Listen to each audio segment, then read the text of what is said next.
السلام عليكم ورحمة الله وبركاته. kusoo dhawaada cunto caafimaad. maanta waxaan tusayaa sida loo sameeyo carrot cake.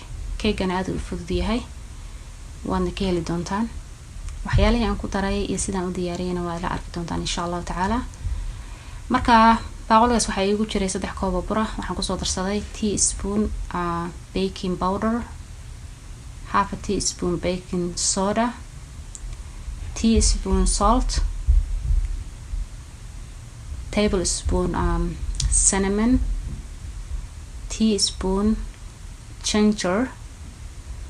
marka intaas waa dry ingredient-iga, intaas isku qasayaa si fiican, kadibna dhinaca u dhigana insha Allah. Cake-gan aad u fudud yahay, waxyaalo simple ah oo gurigaaga ku yaala ayaana ka samaysan kartaa. uma baahnin machine, waqti badan iyo qasitaan badan uma baahna insha Allah. baaqolkaas kale waxa igu jiray qiyaastii tablespoon butter oo room temperature ah. waxaan ku soo darsaday 2 koob oo sokor ah. waxaan kala soo cabiranayaa saliidii, waa koob iyo half qiyaastii. waa extra olive oil, extra light olive oil oo waxa waaye loogu talagalay baking-ka, saliida isticmaalayo. waxaan kala ku soo darsanayaa 4 xabo ukunta iyo sokorta iyo bararkaas ku soo qasaya marka si fiican intaana saliida ku darin insha Allah.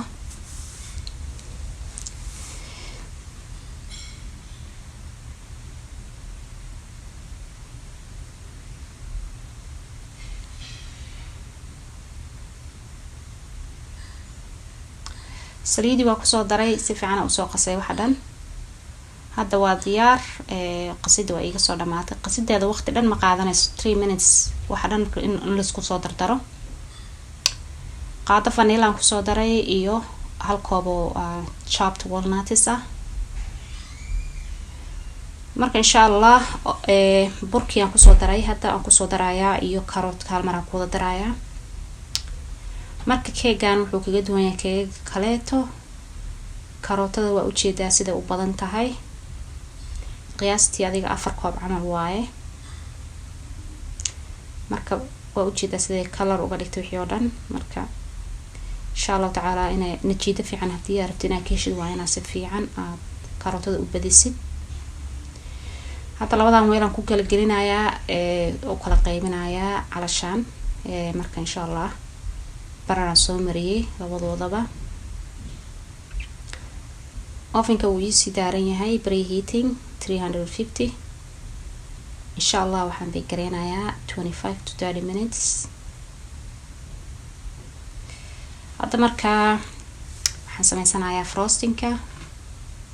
frostingkan aad u simple u yahay. 3 waxyaalood kaliya ka sameeyay. hadda waxaan ku soo riday meesha waa cream cheese oo room temperature ah. waxaa kaloo ku jiray qaado oo 1 qaado camal adiga tablespoon oo butter ah ku jiray baaqolka also. marka mashiinta isticmaalaya hadda hadii oo aan ka wahsanayo aniga hadda waxaan rabaa like waqtiga waxaan ka wahsanayaa inaan macnaha hawl fududeysa ii tahay calashaan mashiinta. laakiin si hadii oo mashiinta hadii ay haysan ama ay ka wahsanaysa ina alaab badan dhaqdhaqadid gacanta ku qasan kartaa runtii. hadda waxaan ku soo darsaday sokortii, waa sokorta budada ah iyo 1 qaado vanilla ah. marka cake wuu qaboobayaa. hadda intuu cake qaboobayo frosting waxaan gashanayaa frinjeerka ha ii qaboobo insha Allah. cake marka waa inuu completely oo qaboobo. 1 saac camal banaanka u deynaya cake intaana frosting aan marinin insha Allah. marka alaabtan waxaan gashanayaa cream cheese-ka frinjeerka intuu ii qaboobayo cake. hadda soo laabtay cake yaa rabaa inaan diyaariyo. cake stand-kana soo diyaarsaday. dhexda labadooda waa iskor saaraya. marka dhexdan ka soo mariyay frosting-kii. masha Allah frosting marka ku dhameeyay walnuts, chopped walnuts aan korka ka mariyay. gabadheeda birthday-geeda ahayd maanta masha Allah. aad u fiicnaa cake-gan. iguna fududaa oo waqti dheer igama gelin. marka cake aan soo gadi jiray hadda waa iska daynay masha Allah aad u fiican yahay birthday cake kaliya looguma talagelin waxaa loogu talagalay